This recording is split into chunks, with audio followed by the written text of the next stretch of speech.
নমস্কাৰ অহা 10 মে তাৰিখে যি নিযুক্তি পত্ৰ ঘোষণা কৰাৰ কথা চলি আছে তাত অসম আৰক্ষী এবিইউবি ডিজিচিডি এপি আৰু কমাণ্ডো বেটেলিয়নছ আদি সৰ্বমুঠ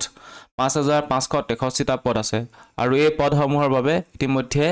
যি ফিজিক্যাল টেষ্ট অনুষ্ঠিত হৈ আছে আৰু ইতিমধ্যে কিছুমান ঠাইত ইতিমধ্যে ফিজিক্যাল টেষ্ট কমপ্লিটো হৈছে আৰু বহুতো জায়গাত ইতিমধ্যে চলি আছে আৰু কিছুমান জায়গাত হ'বলগীয়া আছে ঠিক আছে আৰু এই ফিজিক্যাল টেষ্টৰ পাছতে এটা ৰিটেন টেষ্ট হ'ব সেই ৰিটেন টেষ্টটো আপোনালোকে পাস কৰিলে তাৰ পিছত কোৱালিফাইড ষ্টুডেণ্টসমূহ কোৱালিফাইড কেণ্ডিডেটসমূহ তেওঁলোকে ভাইভালৈ যাব পাব আৰু ভাইভাত যিসকলৰ ভাল হয় তেওঁলোকৰ 5 মাৰ্কছকে থাকিব ভাইভাত আৰু ভাইভাৰ পৰাই তেওঁলোকে সিলেক্টেড হ'ব এই আসাম আৰক্ষী এবিইউবি ডিজিচিডি এপি আৰু কমাণ্ডো বেটেলিয়নছ আদি পদসমূহত আৰু তাৰ বাবে আমি যি ৰিটেন টেষ্ট দিব লাগিব এই ফিজিক্যাল টেষ্ট যিসকলে পাস হ'ব কোৱালিফাইড হ'ব তেওঁলোকৰ বাবে যি ৰিটেন টেষ্ট তাৰ বাবে এখন সিলেবাস আছে যি কিমান নম্বৰ পৰীক্ষা হ'ব তাৰ বাবে যি সিলেবাস এখন আজি থুলমুলকৈ চাবলৈ গৈ আছো কি কি থাকিব তাত আৰু আমি এতিয়া চাই লওঁ যে লিখিত পৰীক্ষাত কি কৈছে 100টা বহুপদৰ প্ৰশ্ন থাকিব অৰ্থাৎ এমসিকিউ কোৱেশ্চন থাকিব 100টা ঠিক আছে 100টা এমসিকিউ থাকিব তাৰ পিছত কৈছে ওএমআৰ শীটত উত্তৰ দিব লাগিব যি ওএমআৰ শীট অৰ্থাৎ আপোনালোকে যি ইতিমধ্যে এৰিয়াৰি পৰীক্ষা কিছুমান হয়তো দিছে আৰু যিসকল নতুন তেওঁলোকক ক'ব বিচাৰিছে যে এনেকৈ গোল বনাবলগীয়া থাকে যোনখন সেইখনকে ওএমআৰ শীট কোৱা হয় তাত আপোনালোকে উত্তৰসমূহ দিব লাগিব এমসিকিউ থাকিব মানে 4টা এমসিকিউ থাকিব ঠিক আছে তাৰ পিছত কৈছে যে প্ৰত্যেক সঠিক উত্তৰৰ বাবে প্ৰাৰ্থীৰ আধা নম্বৰ পাব অৰ্থাৎ এটা যদি কোৱেশ্চন আপোনালোকে শুদ্ধ কৰে তেতিয়াহ'লে আধা নম্বৰ পাব অৰ্থাৎ 0.5 কে পাব তাৰ পিছত কৈছে প্ৰশ্নসমূহ নৱম আৰু দশম শ্ৰেণীৰ পৰ্যায়ৰ হ'ব অৰ্থাৎ ক্লাছ 9 আৰু ক্লাছ 10 এই দুটা লেভেলৰ হ'ব পৰীক্ষাৰ প্ৰশ্নসমূহ আৰু কৈছে লিখিত পৰীক্ষাৰ মুঠ নম্বৰ থাকিব 50 অৰ্থাৎ 100টা কোৱেশ্চন থাকিব এমসিকিউ তাৰ নম্বৰ থাকিব 50 অৰ্থাৎ এটা নম্বৰ আপোনালোকে যদি দুটা কোৱেশ্চন শুদ্ধ কৰে আপোনালোকে 1 নম্বৰ পাব ঠিক আছে আৰু কোনো ধৰণৰ নেগেটিভ মাৰ্কিং নাই অৰ্থাৎ নেগেটিভ মাৰ্কিং নাই এবিইউবি ডিজিচিডি এপি আৰু কমাণ্ডো বেটেলিয়ন পোষ্টৰ বাবে অৰ্থাৎ এতিয়া যি ফিজিক্যাল হৈ আছে তাৰ পিছত যি ৰিটেন টেষ্ট অনুষ্ঠিত হ'ব তাত কোনো ধৰণৰ নেগেটিভ মাৰ্কিং নাই গতিকে আমি ইংলিছত এবাৰ চালে কি কৈছে যে written test will consist of 100 multiple choice type questions অৰ্থাৎ 100টা এমসিকিউ থাকিব আৰু কৈছে যে to be answered on an OMR answer sheet মানে ওএমআৰ কৰিব লাগিব ওএমআৰ শীটত যি গোল এনেকৈ বনাব লাগে ওএমআৰ কৰিব লাগিব 4টা অপচন থাকে তাৰ পিছত কৈছে যে for each correct answer the candidate will get half marks অৰ্থাৎ এটা যদি আপোনালোকে শুদ্ধ কৰে আপোনালোকে 0.5 কে পাব আৰু যদি দুটা শুদ্ধ কৰে তেতিয়াহ'লে 1 মাৰ্কছ কে পাব তাৰ পিছত কৈছে যে questions will be of the level of class 10 and 9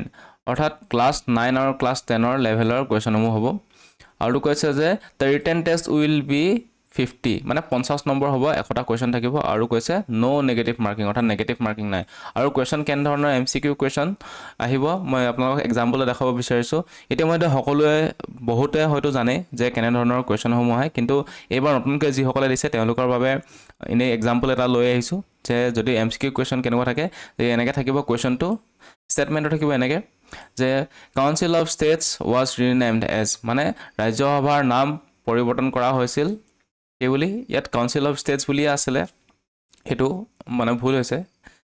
ইয়াত কি হৈছে council of states was rename as কি হ'ব মানে কাউন্সিল অফ ষ্টেটছ নামটো এতিয়া কি বুলি ৰিনেম কৰা হৈছে তাৰ শুদ্ধ আনচাৰ আছিলে ৰাজ্যসভা অসমীয়াটো অলপ কুৱেশ্যন ছেট কৰোঁতে অলপ ভুল হ'ল গতিকে এনেদৰে কুৱেশ্যন থাকিব ঠিক আছে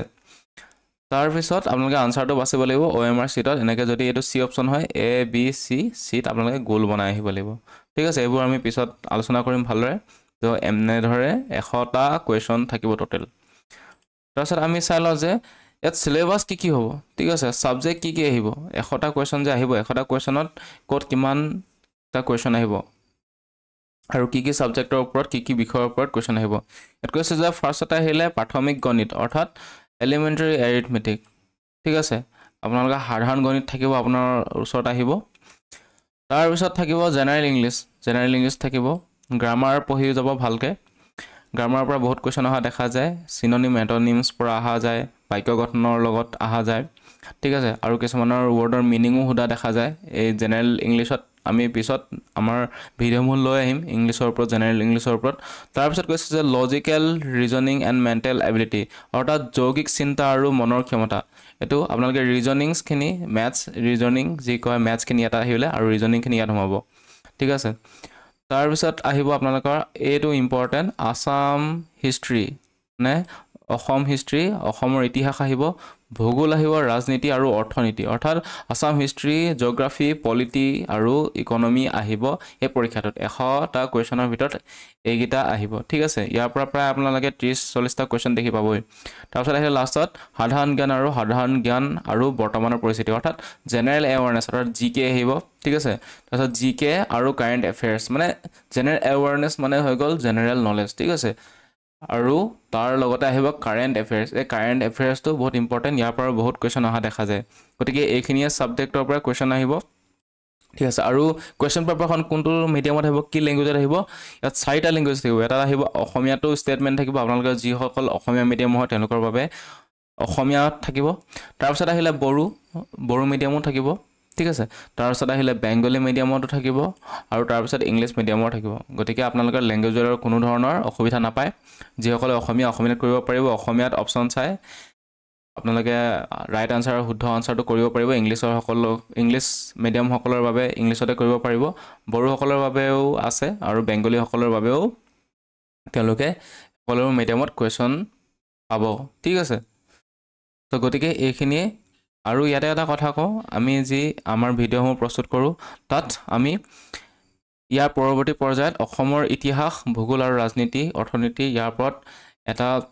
ভিডিঅ' ঠিক আছে লৈ আহিম মানে ক্লাছ 9th আৰু ক্লাছ 10 যিহেতু ইয়াত কোৱা আছে যে কুৱেশ্যন উইল বি